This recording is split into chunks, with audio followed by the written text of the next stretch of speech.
सोलापूर जिल्ह्यात 12वीच्या परीक्षेची आजपासून सुरुवात होत आहे।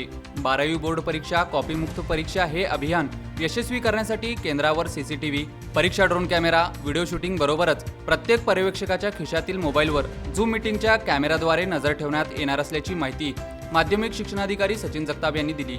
दरम्यान 12वी परीक्षेसाठी 124 परीक्षा केंद्र निश्चित करण्यात आली आहेत। त्यामध्ये 12वीसाठी 11 परीक्षक केंद्र असणार आहेत। यावर गट शिक्षणाधिकारी, विस्तार अधिकारी यांच्या नियुक्ती करण्यात आल्या आहेत। दरम्यान सकाळी 10 वाजल्यापासून विद्यार्थ्यांनी परीक्षा केंद्रावर गर्दी केली होती। आज इंग्रजीचा पहिला पेपर असल्याने बैठक व्यवस्था पाहण्यासाठी विद्यार्थ्यांनी गर्दी केली होती।